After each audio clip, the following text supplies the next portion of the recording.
Okay. Okay, stream is up. Stream is working. Looks like, theoretically. All right. We are here in the. You want to check if it's in the usual place for me, please? We're doing it a different way than usual. Yeah, thank you. Should be. Oh, it popped. Chabad of Cobb. Good. Okay, excellent. Okay, good evening, gentlemen. We are here in the Sukkah, second night of Chol HaMoed Sukkos, with the Ushpiza and the Moshe Rabbeinu and the Middle Rebbe. It is a time of great merit to start something new in our Chassidus class. We are going to begin studying by student demand of many years. We are going to begin studying the first part of Tanya. We are going to be studying the Kutei Amarim Tanya in the Thursday night Chassidus class. And this was not a decision that was made lightly. This is a decision that was made with great difficulty, as we will get into a little bit later, I think, in tonight's class. As you'll see, there's no handouts for tonight's class. I haven't printed out anything because tonight's class is really just going to be more introductory, by way of introduction. What I basically want to do tonight is I want to discuss historical context of the Tanya. I want to discuss for a little bit when the Tanya was written. It's important to understand when it was written, in what context it was written. We're going to talk about the Alter Rebbe, the author of the Tanya, and the context in which the Alter Rebbe wrote the Tanya a little bit, which is important just for general information and to know. Then I want to move on to the nature of the book Tanya, which we're going to discuss at least a little bit about the structure of the work, the way it works, the way it's put together, which is really something we should have discussed more when we learned Tanya previously, the second part of Tanya, which we learned the whole thing in this class previously. But now we're going to do that. If we didn't do it then, we're going to do it now. And finally, tonight, I would also like to discuss why I so hesitated and why it's such a heavy idea, why it's such a heavy responsibility to have a Tanya class, to have a class learning Likutei Amarim Tanya, the first part of Tanya. Before I start the class, I would like to suggest and ask that it would be very, very helpful to the people in the class if everybody acquired for themselves a Tanya. I don't know what we're going to do for handouts or printouts in the future. I assume I'll make some printouts as we go through the Tanya. But really, really, every Jewish home should have a Tanya in it. It behooves you to get a Tanya. I happen to really like the Hebrew-English Tanya in the straight translation, the single volume Hebrew-English Tanya, like we have here at the shul, the large version. This is the smaller version that I brought from home, the small Hebrew-English Tanya. I really like this Tanya. I like the translations. I like that there's no commentary at all in the English, which gives you a sense of the work.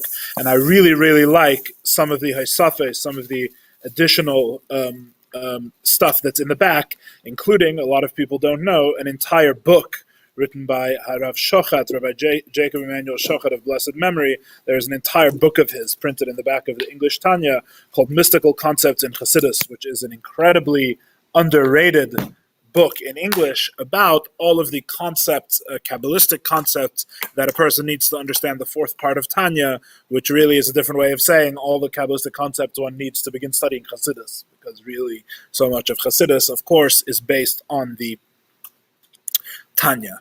So that's the plan for this week. Next week, God willing, if we may take a peek at the title page of the Tanya tonight, at the end maybe. If not, next week we will do the title page of the Tanya, and then we're going to move on to Hakdamas Hamalaket, the compiler's foreword, which is the Alter Rebbe called himself the compiler. We're doing the compiler's foreword to the Tanya in the holy words of the Alter Rebbe, most of which you will see is all about why the Alter Rebbe should not have written the Tanya, which is a mystery that we will discuss and delve into. And then we will move into chapter 1. The implication of this, by the way, is that there are things we are going to skip, namely the approbations of the work by the various rabbis who gave their haskama, who gave their agreement to the nature of the work, including the famous Rav Zusha Danapoli, and there's also prefatory remarks from the printers of the Tanya in its fullest form, who are the sons and the grandchildren of the Alter Rebbe. We are going to skip all of those. We are going to stick with the things that the Alter Rebbe himself wrote, B'Lashonei Hazahav, with his golden tongue, with his golden pen, something that we will discuss as well shortly. So, that's basically the schedule, and beyond that, we'll move, God willing, into chapter 1, and probably in between these, I've made this like it's going to be 3 classes, but more likely it's going to be 4 or 5 or 6, because we may need as well, we may do some classes that are introductions to Chassidus in general, which may be very helpful going into the Tanya, which sounds like a funny concept, seeing as we've been learning Chassidus in this class for years, some of us, but nevertheless, you can never have too many introductions, because the Tanya is so impossible to understand, as we will explain shortly. So, the Alter Rebbe, Rabbi Shneur Zalman of Liadi, the first Rebbe of Chabad, the founder of Chabad Chassidism, was born in 1745 and passed away in 1812. It's very easy to remember when he passed away, because he was fleeing Napoleon at the time in the War of 1812. Very good. The Alter Rebbe was recognized, Rabbi Shneur Zalman of Liadi was recognized as a genius of geniuses from a very young age. He was an ilui, what we would call a child prodigy, a savant. He was an incredible student of the Torah, to the extent that he had exhausted all of his teachers, it seems, from before Bar Mitzvah. By the time the Alter Rebbe reached Bar Mitzvah, no one could be found who could teach him Torah, who knew anything that he did not know in his area, in his hometown. It is worth pointing out that the Alter Rebbe sought out Chassidus. The Alter Rebbe, if you read a book called the Lubavitcher Rebbe's Memoirs, the Lubavitcher Rabbi's Memoirs, actually how it's published in English, which was written by the previous Rebbe of Lubavitch in collaboration with some ghostwriters, B'Pashtus. At the simple level, there are other people that helped write it as well. And it tells mostly the story of the Alter Rebbe's father, Baruch, who, as you find out if you read that work, was very much a chassid, and was very much a student of the Baal Shem Tov himself, and was surrounded by Chassidim and a Chassidic way of life.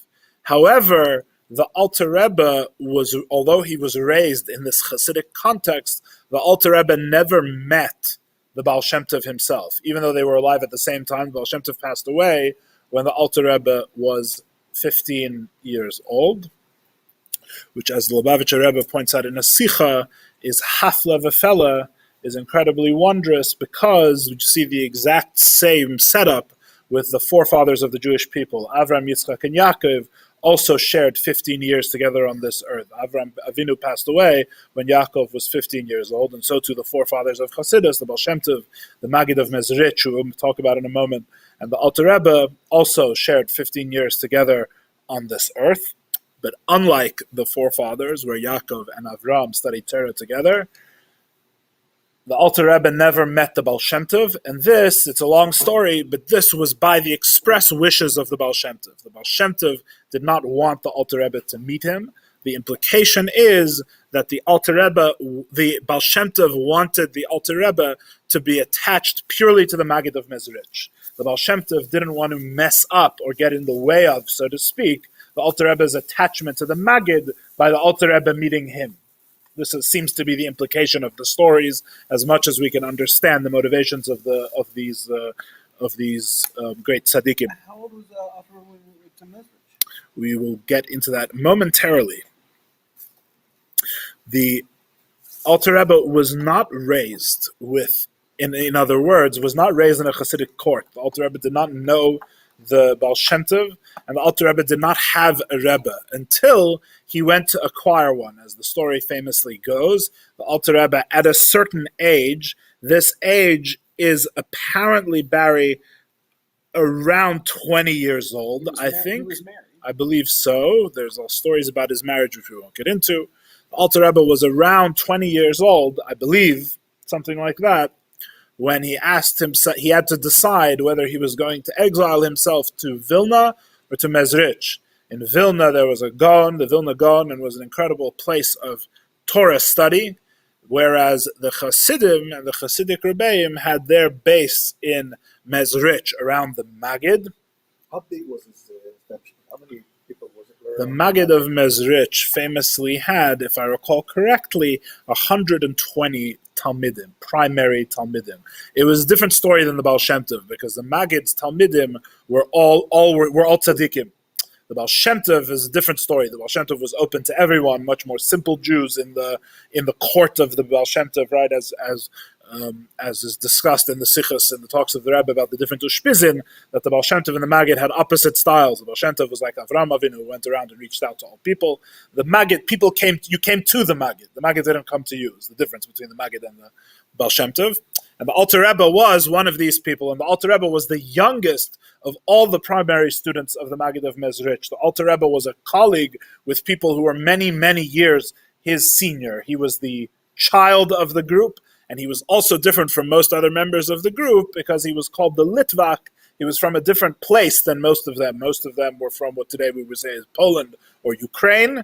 The Alter Rebbe was from Lita. The Alter Rebbe was from what's called broadly Lithuania, but really means a certain area which includes nowadays parts of Belarus and Latvia. There's a whole region of where the non-Jews spoke Russian that the Alter Rebbe was from.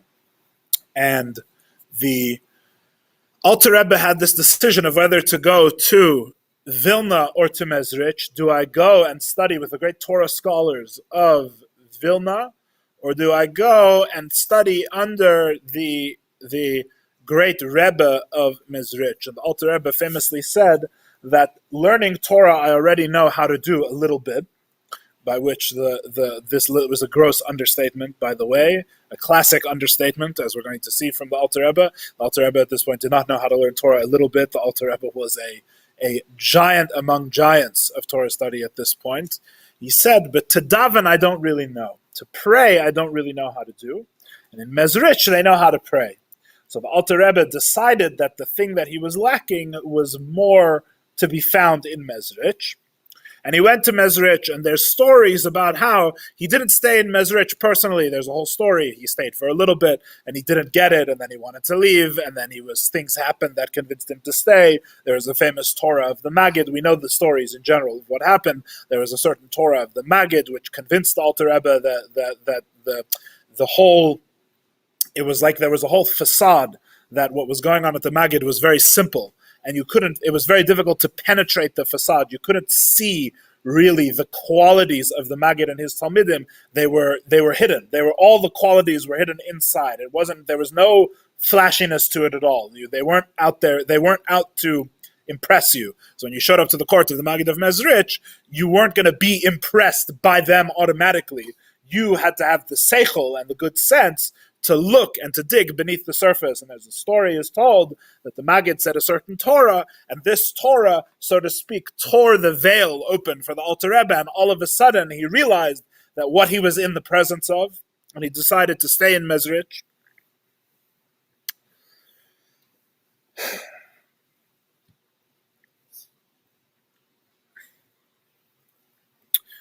And the rest is history, as they say. At approximately the age of 25, the Alter Rebbe began writing the Shulchan Aruch Harav, which is an updated Shulchan Aruch, including all of the developments that had taken place since the original Shulchan Aruch was written about 200 years earlier. And the idea that someone at the age of 25 could write the Shulchan Aruch Harav is astounding. It is a work of profound and immense scholarship, which is still studied and followed and held as authoritative to this very day, known in the broader Torah world as the Shulchan Aruch Harav, the Shulchan Aruch of the teacher, which is the name of the Alter Rebbe in the broader Torah world, often referred to simply as Harav, as the teacher or the rabbi. And this was an assignment that was given to him by the Maggid of Mezrich. The Maggid of Mezrich told him that this was something that he should undertake to do. And the Alter Rebbe wrote his famous Shulchan Aruch. The Maggid of Mezrich was mistalek. He left our world on the 19th of Kislev, 1772. That can be right. Pardon? You did that before the oh no, it's in the okay. Sorry. When the Alter Rebbe passed away, he assigned.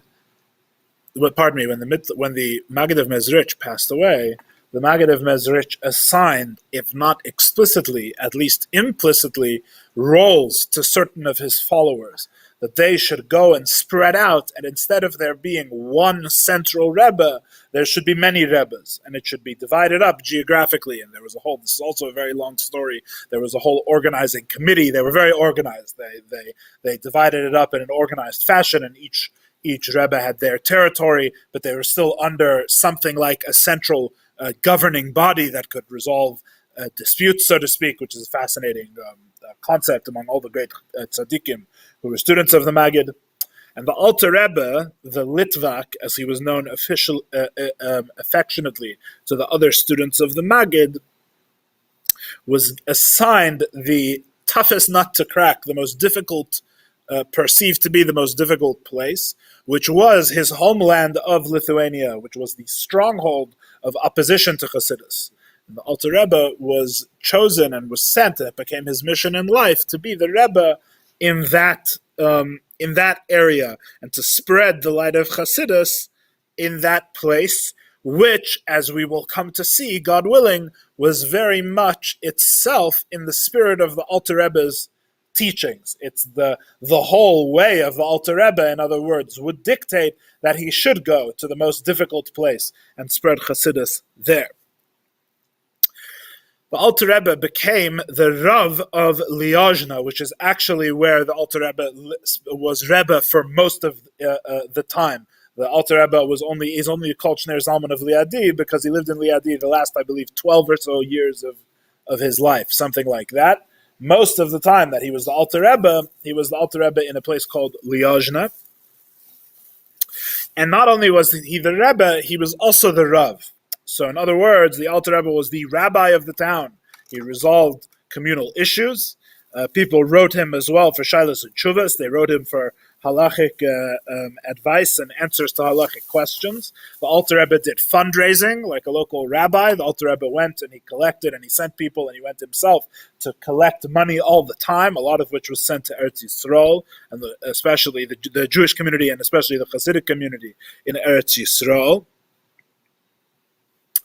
And he did all of this while he was doing all the other things that he did. If you're keeping track, there's the Shulchan Aruch, there's the Shilas Chuvas. He was the Rav of the town. He was literally a communal rabbi. He did fundraising. He dealt with members of his community. He dealt with all these worldly matters. Meanwhile, the Alter Rebbe was forging a radical new path, a new type of Chassidus, a new type of Chassidic teaching, which came to be known as Chabad, to his followers. The Tanya was eventually published. The work that we are going to be studying was originally published in 1796 after 20 years of work. The Alter Rebbe worked on the Tanya approximately 20 years, and there are stories of the Chassidim as to the precision and the effort that the Alter Rebbe put in the Tanya. There were like stories about how the Alter Rebbe would spend 6 weeks deliberating whether to put a letter Vav in, which means and, into the Tanya, or to take it out. The Alter Rebbe was arrested in 1798, and he was released on Yud Tes Kislev, which was the yortzeit of the Maggid of Mezrich. And really, it was after his release from prison, as we hear every year on Yud Tes Kislev, and as we discuss and bring about on Yud Tes Kislev every year, it was really on that occasion that the Torah of Chabad truly started. You see a marked difference in the Torah of the Alter Rebbe before he was arrested and after he was arrested. And what we really think of as the Alter Rebbe in the full flourishing of who the Alter Rebbe was is really seen only after the Alter Rebbe was released from prison. In other words, the Chabad Maimarim, like what you would study nowadays from the Alter Rebbe, in Torah and Likutei Torah, with relatively lengthy explanations, not in the same style as the Baal Shem Tov and the Maggid of Mezrich, but in the style of Chabad, with lengthy explanations and metaphors, and bringing Chassidus truly into Seichel and into the intellect, really you see primarily after his release from prison, because the Alter Rebbe believed that the imprisonment was a kitrug, was a decree against his way of teaching Chassidus, and the fact that he was released on Yud Tes Kislev was the ishur, was the granting of permission from on high that he could finally spread Chassidus carte blanche. He could spread Chassidus and teach Chassidus in his way 100%. The Alter Rebbe was opposed to the invasion of Napoleon. He was opposed to Napoleon capturing Russia, which is something that has been much discussed and much has been made of. The exact reasons why, I think, are still a little bit more complicated than we normally understand. There's different sources and different ideas, but generally speaking, it seems safe to say that the Alter Rebbe opposed the idea, at least in his time, or at least in the way that Napoleon represented it, of the emancipation of the Jews, so to speak, the impinging modernity in the form that it took with Napoleon's arrival. The Alter Rebbe didn't think this was right, or at least he didn't think that the Jews were ready for it, or something along those lines. And the Alter Rebbe opposed, unlike other Hasidic Rebbes of the time, the Alter Rebbe opposed the invasion of Napoleon, and the Alter Rebbe passed away on the road fleeing Napoleon in the dead of winter in Eastern Europe. The Alter Rebbe passed away on the 24th of Teves, 1812, and to finish this little biographical note, I would be remiss not to mention that the Alter Rebbe also composed many nigunim. He composed many songs, and there's a whole shelf's worth, two shelves worth of maimarim, of Hasidic discourses of the Alter Rebbe, aside from the Tanya, right? So Alter Rebbe was busy. Alter Rebbe accomplished a lot of things, one might say. Right, the Shulchan Aruch, the Tanya. I forgot to mention the Siddur as well. Alter Rebbe researched and compiled and composed a whole new nusach in the Siddur, which is the nusach we use in today. That's called the Nusach Ari, which is the text of the Siddur researched to be according to the intentions of the Arizal. And this very few rabbis in history ever composed a new nusach. Most of the nuschos that exist developed organically. The Alter Rebbe made his own nusach intentionally, the nusach of the Siddur, the order of the liturgy that we use. And so the Alter Rebbe did all of these things while being a communal rabbi and doing all the other things that he did. It is worth pointing out. Alter Rebbe accomplished, it's safe to say, from our vantage point, Alter Rebbe accomplished many things. Yes, accomplishes many things. But that is a very coarse way to speak of the Alter Rebbe, especially if you're going to begin learning Tanya, because as I hope we'll see over the coming classes, as we begin to enter into the text of the Tanya, as we begin to enter into the holy words of the Alter Rebbe, of the Tanya Kadisha, of the Holy Tanya, the whole premise of the Tanya begins with the idea that the Alter Rebbe is not just another accomplished rabbi. That is the premise on which the Tanya is based. If you don't know that the Alter Rebbe is not just another accomplished rabbi, you can't open the first chapter of Tanya. You haven't made it that far. As we will discuss,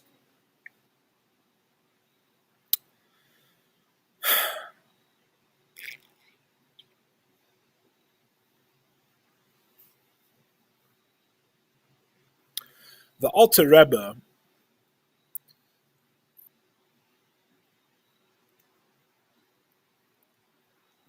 as a thinker, as a philosopher, you could say, Rabbi Shneur Zalman of Liadi is totally and completely unique. He's a one-of-a-kind type of thinker, and despite what we're going to read on the opening page of the Tanya, where he calls himself only a compiler of previous ideas, the Alter Rebbe is a radical original. The Alter Rebbe has his own way of looking at reality that until the Alter Rebbe did not exist, which does not mean that it's not sourced and that it's not found probably every point the Alter Rebbe says can be sourced and found somewhere before the Alter Rebbe, and yet somehow it is simultaneously completely and utterly radical. The Alter Rebbe has his own way of looking at the world. Now, the Alter Rebbe's own way of looking at the world is simultaneously a continuation and a furtherance of the teaching of his Rebbes, of the Baal Shem Tov and the Maggid of Mezrich. So, the Baal Shem Tov and the Maggid of Mezrich, the Baal Shem Tov reveals to the world something called Chassidus. What is Chassidus? Nice try. We'll discuss that in a different class. What is Chassidus? Which is a question that's not really answerable, but then the Tanya is also not really studyable. So this whole class is based on impossibilities. We will attempt to discuss at least a little bit or look at some of the answers to what is Chassidus. It's not you, trust me. That's not you are not the issue. The issue is me. The issue is me. That's right. You are being taught by an irreligious Jew. Well said. I'm not sure if religious Jews can teach Tanya either, but that's a separate question. It's a separate issue. The Alter Rebbe is radically original, and yet the Alter Rebbe emphatically views himself, and all of the Chabad Rebbeim view themselves as the purest extension of the teaching of the Baal Shem Tov.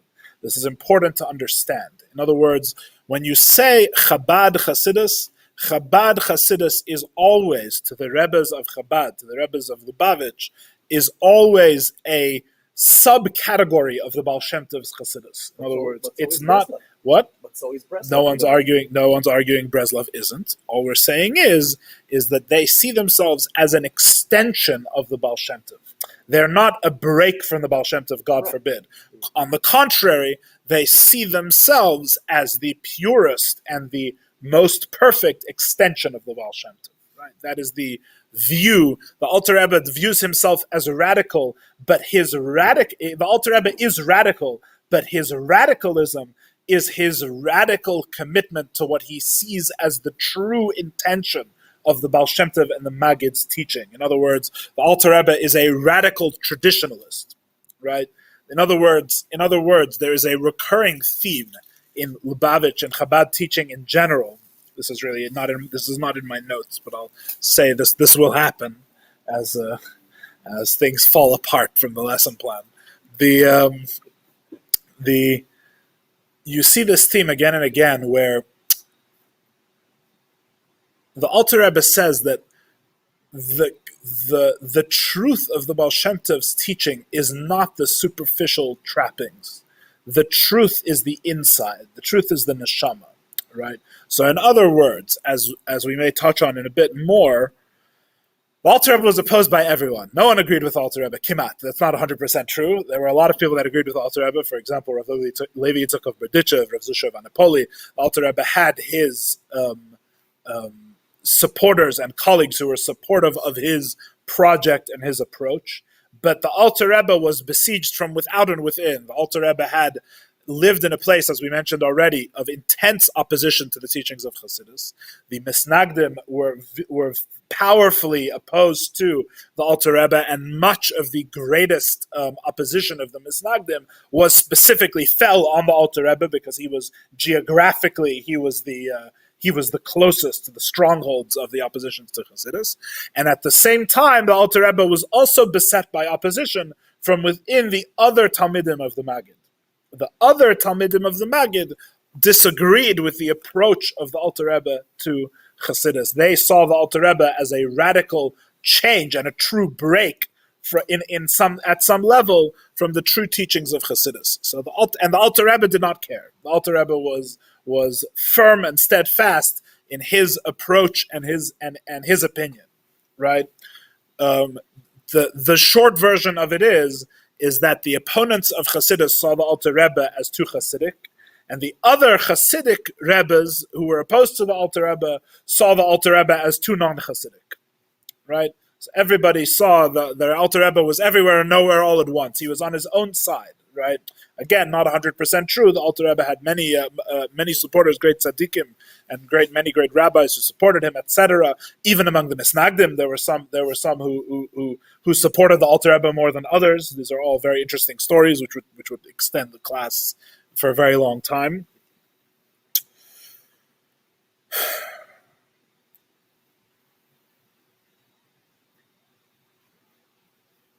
The Baal Shem Tov came along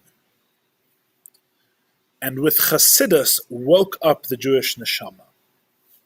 That's really the function of the Baal Shem Tov. The Rebbeim teach that when you want to wake someone up that's fainted, you call their name in their ear.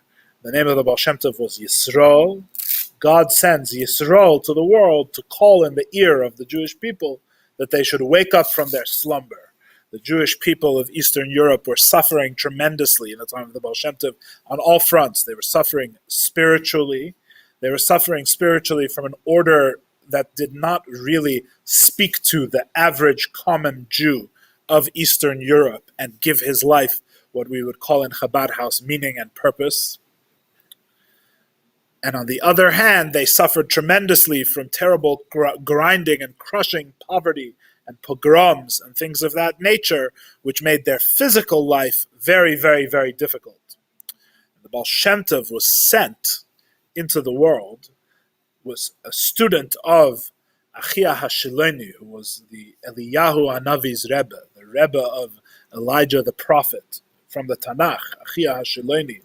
The Rebbe has a beautiful sikha explaining why Achia HaShiloni was the teacher of the Baal Shem Tov, why him specifically. That's a different story for a different time.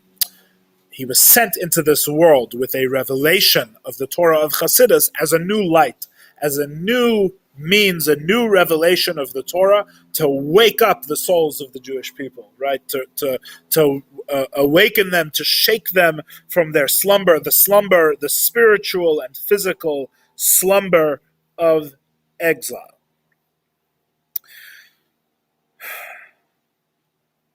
The Alter Rebbe takes this Chassidus of the Baal Shem Tov, which again, but what is it really? We'll discuss in a different class. Fair question. But the Alter Rebbe takes this new light, this new vitality, this new revelation of the Baal Shem Tov, and he brings it into something called Chabad. He makes a system, a systematic worldview called Chabad, which is Chassidus brought into a new place and expressed in a new way. And it must be emphasized, because we've learned Chassidus of the other Rebbes, and we've learned Chassidus, we've learned other Maimarim in this class. We're coming now off of learning a long Maimar of the Rebbe Rashab. It must be emphasized that Chassidus Chabad is the Alter Rebbe's. In other words, all of the Rebbeim build on the Alter Rebbe, as Rabbi Silverman was just talking about how the Mittler Rebbe expanded greatly on his father's teachings, but the teachings themselves really are the Alter Rebbe's. The Chassidus Chabad, all of the Maimarim, it can all be traced back to the Chassidus of the Alter Rebbe Kimat. There's a few new things that come not from Alter Rebbe, that come from other Rebbes in terms of ideas and also in terms of new titles for Maimarim and things like that.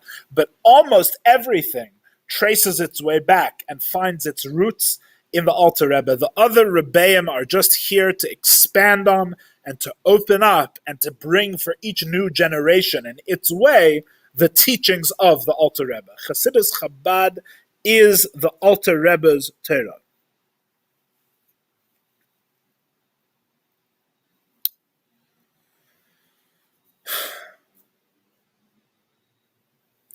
As we are going to discuss on maybe both the title page and the compiler's foreword of Tanya, the Alter Rebbe's way, this Chassidus Chabad, this teaching of the Baal Shem Tov, but brought into the teachings of Chabad and expressed in this new way, the what you might call the drawing down of the faith and the soul of Chassidus into the intellect, into the human understanding, in the way that the Alter Rebbe does it, into rationality.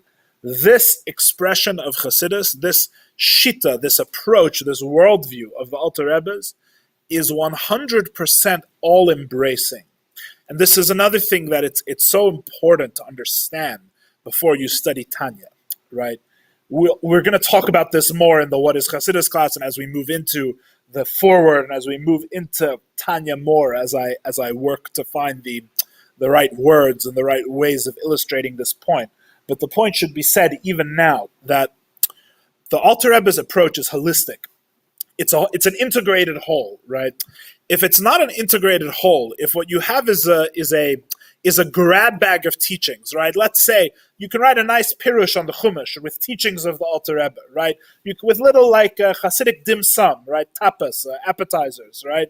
You have on this parsha you have a little vort here, and on this parsha or this concept you have a little vort there, right? And they don't have to all comment on each other, or if they do comment on each other, or they are consistent with each other, it's in a way where no one's really being medayek, no one's really being careful to make sure that what he says here doesn't contradict what it says there. And it's not that we think that they contradict, it's just that we don't know the way in which they don't contradict exactly, and it's not really for us to understand, and why can't we just focus on this parsha this week and a different parsha that week? This is not the way of the Alter Rebbe. The Alter Rebbe's way, because it is Chabad, which is really the point, because of the whole goal of the Tanya and of the Alter Rebbe's approach to the truth of Chassidus, the Alter Rebbe's approach is a perfect holism. It's a system. It's thoroughly systematic, right? Which this is the exact thing that the Alter Rebbe's opponents among the students of the Maggid couldn't understand, because systematic and Chassidus sounds like an oxymoron. It sounds like two opposites. It doesn't make sense. Systematic is the antonym, is the opposite. I think is the door unlocked there? Systematic, it's Shmuley Wolf. Systematic is the antonym, is the opposite of Chassidus. The Alter Rebbe made it not the opposite. The Alter Rebbe took Chassidus and he brought it into a system. When you approach something that is an entire worldview, what you have to understand is that you can't fill in the gaps in what you're learning arbitrarily. In other words, good evening, bruchim habayim, good moed. In other words, you can't fill in arbitrarily what you're missing and what you don't see in the teachings of a holistic worldview. In other words, a different way of putting this is, whatever question you're thinking of, the Alter Rebbe has an answer on that question. You understand what I'm saying? It's a whole shita. It's not like what the Alter Rebbe says in this one place is what he says, and then we're free to just build around it and sketch around the edges and plug it in wherever we want. On the contrary, the whole approach of the Alter Rebbe, the whole way that the Alter Rebbe builds his Chassidus, is that it's a closed system. Everything has its place. Echo. Everything has its meaning. It echoes. Everything. Ecosystem. An ecosystem. Everything has its place, its location, its realm. And I would say, in my opinion, and this is just my opinion, that there are very few ideas or concepts of true intellectual consequence that the Alter Rebbe does not touch on in some way. Almost everything that there is to have an opinion on, the Alter Rebbe has an opinion on it, right? What? Yeah, he was Israeli. That's the key. That's the key. The difference is that the opinion is built systematically, not just based on the Nefesh HaBahamis. Thank you. The Jewish Nefesh HaBahamis is a beautiful thing, as we're going to discuss in chapter 1.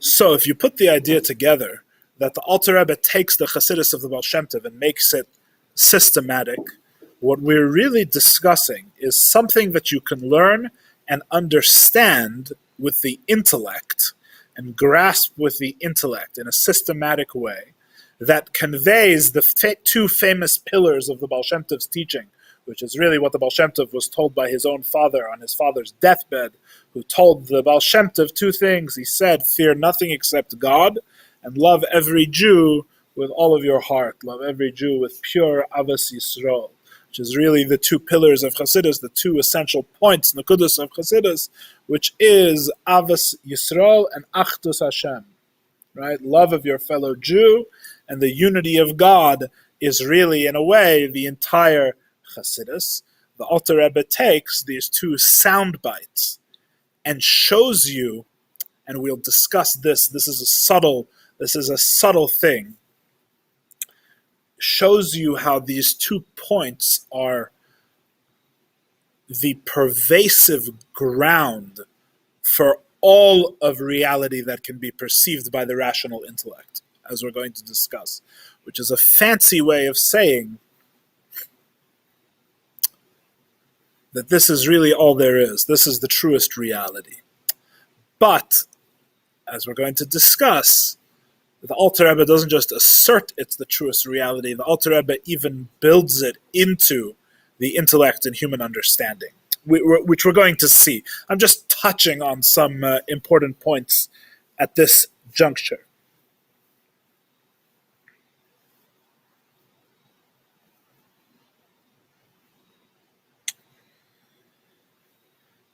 A different way of saying this is what the Rebbe says. The Rebbe wrote, or edited at least, an English introduction, a small one-page introduction to the first translation of the Tanya into English, which is printed in this version of the Tanya. And the first line that the Rebbe says there is, it's fascinating because there is not a lot from the Alter Rebbe in English, from the Rebbe, in English. The Rebbe, we have letters of the Rebbe that were written in English. Most of those were transcribed, right? They do have the Rebbe's signature, of course. The Rebbe did edit them, right? Here we have the signed with the Rebbe's name, not a letter, but an actual introduction to a sefer. I'm not sure if there are any others, as far to my knowledge, where the Rebbe wrote an introduction to a book in English, signed with his name, that this was his statement in English, right? Because it was the English translation of the Tanya, right? The last Rebbe. Yes, the Rebbe. The Rebbe writes, the first line is, in fact, let me, I was about to read it to you from there, but it's okay. I can read it from my notes too, but it's maybe easier to read it from here. Pardon me. I want to see who the translator was. Nissen Mendel for part Was it one, Nissen? for part one of the Tanya. I'll read you this paragraph. This is how the Rebbe begins this introduction, and you could study this paragraph. Now, the fact is that the Rebbe is you could study this whole thing. The Rebbe is explaining why it's worth translating the Tanya into English, right? And what the significance of a translation is. That's really the topic of this thing. But in the process of explaining that, there's a few words in English here that are very, very meaningful. The Rebbe says as follows, our Rebbe, I'll read it to you. Preface by the Lubavitcher Rebbe Shlita. Chassidus in general, and Chabad Chassidus in particular, is an all-embracing world outlook and way of life, which sees the Jew's central purpose as the unifying link between the Creator and creation. That's the first sentence, right? Which you could, like I said, you could study this. You could study this in Chavrusa. Yeah. Chassidus in general and Chabad Chassidus in particular are an all-embracing world outlook, as I've just been explaining to you, right? Embraces everything and way of life. So it's not just an outlook, but it's actually, there's an action component to Chassidus, surprisingly, which sees the Jew's central purpose as unifying the Creator with the creation, right? I think that's the Rebbe's summation. The Jew is a creature of heaven and of earth, of a heavenly divine soul, which is truly a part of godliness, clothed in an earthly vessel constituted of a physical body and animal soul, whose purpose is to realize the transcendency and unity of his nature and of the world in which he lives within the absolute unity of God. It's the first paragraph of what the Rebbe writes here, right? So I just thought that would also be a good thing to read and mention, right? That's in a way. Now again, you couldn't say it's the Rebbe's summary of Tanya, because the Rebbe is not writing about the content of Tanya. The Rebbe is writing about why there should be a translation, is what he goes on to explain here. I thought it's interesting, right? An all-embracing worldview and way of life that explains the Jew with this dichotomy in the second sentence there, is with the heavenly aspect of the Jew and the earthly aspect of the Jew, as the link between God and the universe. This is something which we'll discuss more and we'll have occasion to return to coming up. Okay, let us discuss, for our remaining time, the Tanya. So we spoke about. Let me just recapitulate. We spoke a little bit about the historical context of the Alter Rebbe. We spoke about the Alter Rebbe as a student of the Baal Shem Tov and the Maggid of Mezrich, his Rebbe, is continuing the teachings of Chassidus. Right. We spoke about the Alter Rebbe's thought that the Alter Rebbe is essentially extending Chassidus into a way of Chabad, which is a total system. It's a total system of Chassidus, which what that means and why that's so counterintuitive and difficult to appreciate. We're also going to talk about more, probably all of these things we're going to talk about more. Now I want to talk about the work of the Tanya. And this, I hope, these last 15 minutes will set us on our way in the correct direction for the upcoming classes, right? Because the fact is, as we will discover when we learn the Sharblat, the title page of the Tanya, and when we learn the Hakdamas Hamalake, the compiler's introduction, we are going to understand that Tanya is best approached in a certain way. Now, I could have been more radical and said can only be approached in a certain way, but that's not really true, because, as has been revealed over the subsequent generations, the Tanya helps lift you up, and itself lifts you up and helps you approach it in the correct way. In fact, the Rebbeim say that the letters of Tanya Kedisha themselves, even if you don't understand 100% what you're reading, the very letters speak to the neshama and help elevate the Jew and help us stand us in the correct relation to the Tanya. So the Tanya there is a certain idea of Hamar Shaba, of the inner spiritual power of the Tanya, which is a bootstrapping effect, where the Tanya is able to boot the Jew up itself, right? In other words, I don't know if I'm making any sense. I'm getting ahead of myself. L'chaim, that's the first thing. Right? There's a certain way, ideally, that you're supposed to approach the Tanya. But even if you don't know what that way is, it doesn't matter so much necessarily, because Tanya itself will bring you around as if through magic, right? Which is not magic, it's the holiness and the godly light that's contained within the work. But what I mean by as if through magic is without any obvious mechanism, without telling you this explicitly, the Tanya will refine you and bring you around to approaching the Tanya in the right way. Yes, so it's not that you can't learn Tanya, God forbid, if you don't have this approach. However, this is the approach that led to the writing of the Tanya. This is the approach that originally drew the work forth from the Alter Rebbe, and the way the Alter Rebbe in his compiler's foreword clearly intends the work to be used. Yes, and the approach to Tanya is as follows: you're supposed to learn Tanya because you have problems. Problems. And yes, what that means is that if a person doesn't have problems and they come and learn Tanya, Tanya will give him the right problems he's supposed to have so that he's able to learn Tanya. That's exactly what I'm saying. The way a person is supposed to approach Tanya is if they have problems. And not just problems in general, but specific types of problems. The Tanya is not a polemical work. Polemical. The Tanya, that helps. The Tanya, you thought maybe you misheard. You heard right. The Tanya is not a work that is out to convince anyone of anything. There is no convincing in the Tanya. If you learn, for example, the Moreh Nevuchim, right, of the Rambam, the Guide for the Perplexed, which there are fascinating, as the Rebbe spoke about on multiple occasions, and Nissan Mindel writes in the back of the superb Hebrew-English version of Tanya, in his introduction to the work, which you can read there, his translator's introduction, there's many fascinating parallels between the life of the Rambam and the life of the Alter Rebbe. The Rambam and the Alter Rebbe are very similar in many ways, as the Rebbe himself explained and spoke about. There's multiple connections. They both wrote an authoritative halachic work that was a compilation of all that came before them.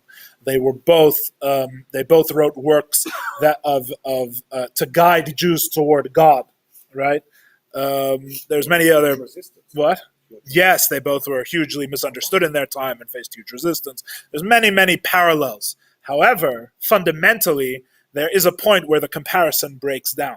One of the points where the comparison breaks down is that the Guide for the Perplexed and other works of what are called Chakira, or Jewish philosophy, which we will discuss, God willing, at some point, who knows when, the distinction between Jewish philosophy and Chassidus and Kabbalah, which are really in the sichos of the previous Rebbe are discussed as a trifecta, or three different things whose nature is discussed there in their different ways. And we'll also throw in Musar for good measure as well. Musar is another category. And all of these things, how all of these things are different and how all of them are similar, etc., which is its whole own class that we should have at some point. I don't know when. If you learn books of Jewish philosophy, they convince you, they're trying to convince you of things, right? They give you basic premises which seem agreeable, and from those premises, they argue towards a certain conclusion, right? God exists, or the Torah was given by God on Mount Sinai, right? Or the best thing for a human being is the knowledge of God, or whatever the conclusion may be, right, in that particular thing. The Alter Rebbe doesn't argue. There's no argument from the Alter Rebbe. Tanya, and I hope, I'm hoping and praying that in the coming weeks we'll see why this is so important. This is not like I'm not making a side point about the Tanya. It's so fundamental to the whole approach of the Alter Rebbe. It's what makes the Tanya a Hasidic work, really, in a profound sense, is that the Tanya is take it or leave it. The Alter Rebbe is not here to convince you that you need to listen to the Alter Rebbe. You know why he's not here to convince you that? Because that's something you were convinced of before you open the Tanya, ideally. That's really the answer. As the Alter Rebbe writes in the compiler's forward, he wrote it to Anash, and that's one point. And a second point is that he opens the compiler's forward as people who are seeking God. That's who the book is addressed to in the forward, right? This is the type of problem you're supposed to have that the Tanya will be a solution for. We are not speaking to people who need to be convinced of the veracity of the Torah, which is something you will not find written in the Tanya anywhere. The veracity of miracles, right? Sort of touched on in Shar Yichud V'Emunah, but for those who remember those classes, even there, it's not really an intellectual demonstration, right? You have to read that non-literally as well, even in the 1.5 chapters where the Alter Rebbe seems to be trying to convince someone of something in Shar Yichud V'Emunah, he uses an example from the Torah itself, which the people who he's speaking to would presumably deny.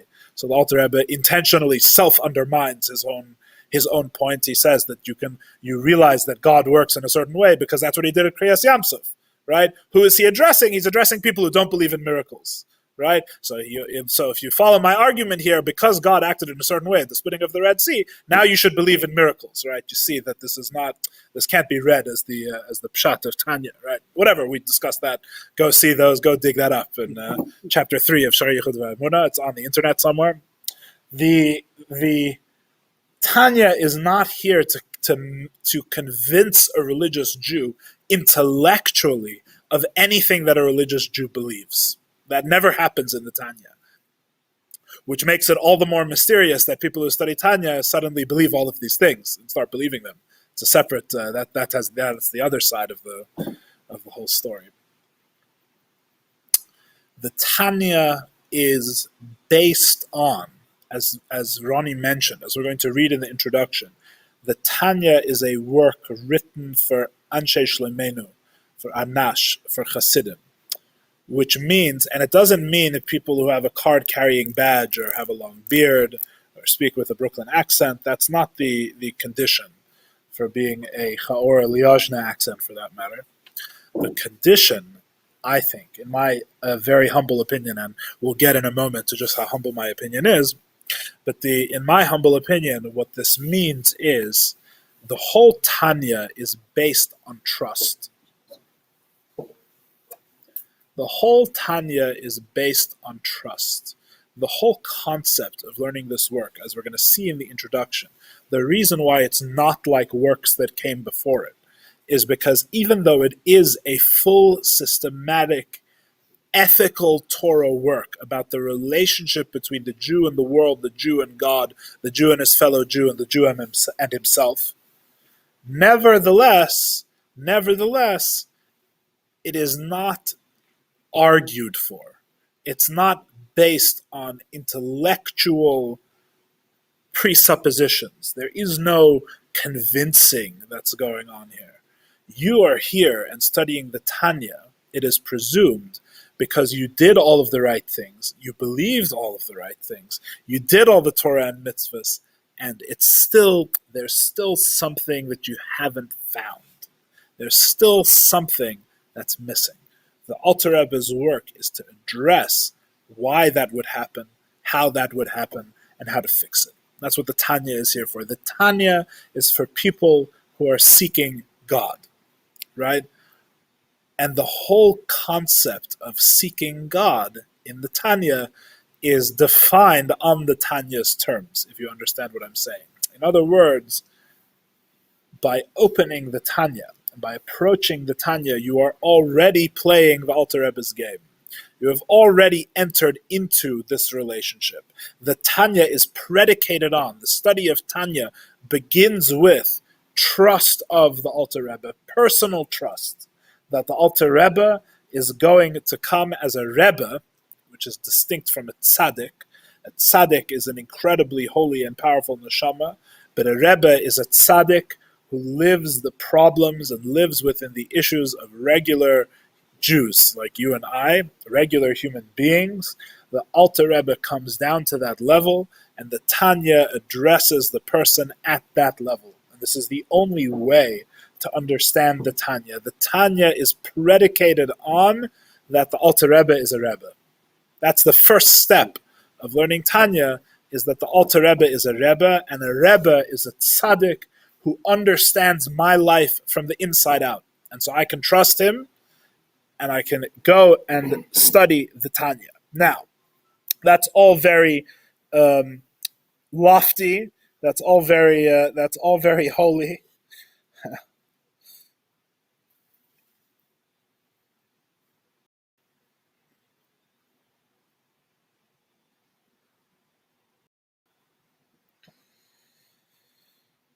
But practically speaking, learning the Tanya in terms of understanding the text itself is very, very difficult, which is why we haven't attempted it in the Thursday night shir, the Thursday night class, until now. In other words, there is the general approach to Tanya, there is the trust of the Alter Rebbe, and then there is actually understanding the words of the Alter Rebbe.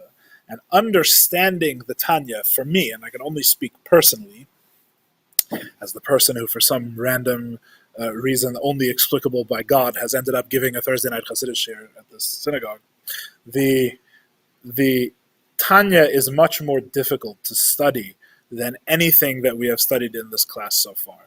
Shar HaYichud VaEmunah is easier. The second part of the Tanya that we learned in this class is much easier than the first part of Tanya. And in fact, when people would write the Rebbe and say they want to start learning Tanya, the Rebbe would say Shar Yichud VaEmunah first, sometimes Igeres HaTshuva, the third section of Tanya on repentance, and only then Likutei Amarim, only then the first part of Tanya, and then Igeres HaKodesh HaKuntros Achron last, parts 4 and part 5, you learn after that. In other words, this is a step up. This is a step up in difficulty from what we learned, which is ironic because, and this is what gets you. This is why people think that the first part of Tanya is a beginner text, because it seems to be talking about things that are near and dear and obvious. Whereas Shar Yichud VaEmunah is talking about Yichud Eilah and Yichud Tata and the world of Atzilus and Or Ein Sof and things like that. This is talking about, there's a godly soul, there's an animal soul, there's my own inner psychology, as they say the Tanya is, which, in my opinion, saying the Tanya is a work of psychology is like saying, I don't know, it's like saying that Bach's Brandenburg Concertos is the new Justin Bieber album or something. It doesn't make any sense. The Lahavdil. It's discussing my psych. It's complicated. It's all over. It's Mikol Tzadu Pina. It's an omnidirectional Lahavdil. The Tanya, even though it's talking about our personal lives, is very, very difficult. I hope that the students will have patience, because the fact is that I am going to be learning the Tanya together with you as I teach it in this class. In other words, I am hoping that by teaching this class, this is really the inside story, I'm cheating. I'm hoping that this will give me an excuse to again attempt once more, don't ask how many times before, to actually understand what the Tanya is saying. and appreciate the text of the Tanya. There's a story which I believe is told by it's in the book of Fola Khan, right? Rabbi Yel's father. It was a book of Chassidish Mises, right? He has a story, I believe, in there where the Rebbe Rashab said that us, meaning his generation, presumably himself as well, I'm not sure. He said, us trying to understand the Tanya is like a goat trying to understand the moon. That's what the Hasidic story said. And that was about his generation, right? The Frierdiker Rebbe said about the Tanya, the Rebbe Rayat said about the Tanya, that Tanya is known as the written Torah of Chassidus, the Torah Shebichsav, right? It's like the Chumash of Chassidus. And there's different reasons for that. Number one, because the Alter Rebbe wrote it himself. Unlike the rest of the source of Chassidus Chabad, which was transcribed by others, the Alter Rebbe wrote the Tanya himself. The Alter Rebbe wrote the Tanya with immense precision. Unbelievable precision. Every single thing in the Tanya is absolutely precise to the extent that the Rebbe said that you could learn halacha from the Tanya. If you can extract it, if you can find and not just the explicit halachic topics in the Tanya, but even things that are more subtle and are more hidden in the Tanya, you could paskin halacha from the Tanya. You could find practical directives in halacha based on what the Tanya says in Jewish law. The Tanya is absolutely precise at every level. So that's one sense in which it's the written Torah. The Frierdiker Rebbe said there's a different sense in which it's like the written Torah. He said the Tanya is like the Chumash in the sense that everybody who reads Chumash finds something that speaks to them and something that's meaningful at their level and according to their capacities, and no one actually understands it fully. There's no one that actually understands. There's no understanding Chumash. Understanding Chumash like you would understand it 100% is no such thing. God understands Chumash. No human being understands the Chumash because the Chumash is infinite. And the Frierdiker Rebbe said something similar about the Tanya. The Tanya is like that. Everybody has their aspect at their level, but to actually fully understand the Holy Tanya, the Tanya Kadisha, is not really something that even the greatest geniuses are not going to be able to do this. So,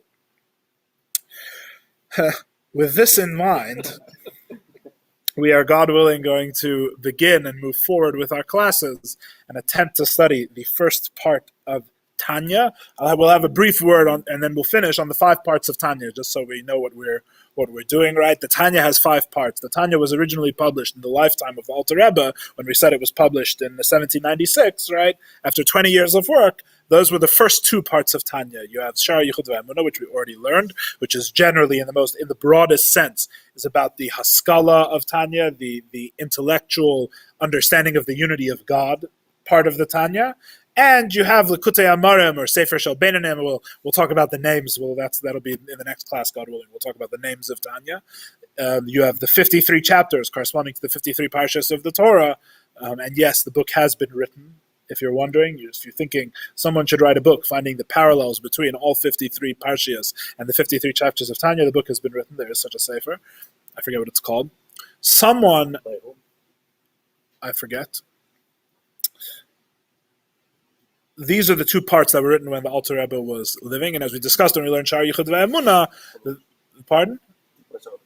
That were published. What did I say? Written. There are 2 parts that were published. Pardon me. Thank you. The 2 parts that were published when the Alter Rebbe was alive in this world, and as we discussed when we learned part 2, that there was it seems that the Alter Rebbe had a whole inner discussion as to which should be part 1 and which should be part 2, and we settled on this order, even though the Alter Rebbe seems to have intentionally left in indications that part 2 could also be part 1, because he refers in part 2 to things in part 1 in the future tense, as will be explained in what is now part 1, right? So you have it's some kind of whole, these 2 things together.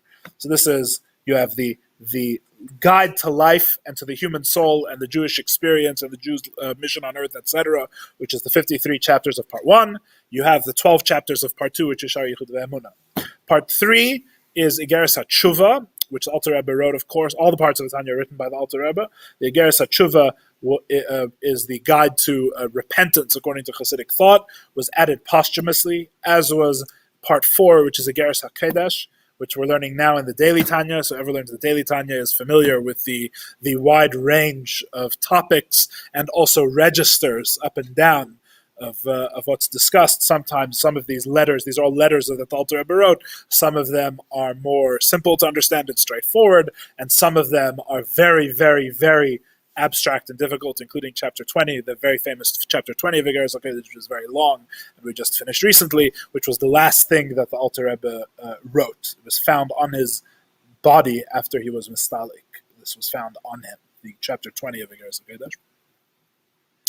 And then you have part 5, right around when the Tanya cycle is about to turn over, which is Kuntras Achron, which is like later expansions on certain topics that the Alter Rebbe wrote, which are very difficult to understand, very abstract, except for one or two, except for where the Alter Rebbe says Gewalt, Gewalt near the end. That's the part I understand. So those are the 5 parts. We are learning, when people say just Tanya, they normally mean part 1, which is what we're going to be studying. Even though Tanya has become the name of the whole thing, as has Likutei Amarim, Sefer Shel Beinanim usually, if I'm not mistaken, is more precisely the first part of Tanya, the book of the Beinanim, the book of the intermediary man, as we will discuss. Rav Levi Yitzchak of Berdichev, when first reviewing the Tanya, said that he didn't understand how the Alter Rebbe was able to put such a great God in such a small book. The Tanya is a short book. The Tanya is 53 chapters. It's about, I think, 120 pages, the first part of Tanya. Double-sided, that is.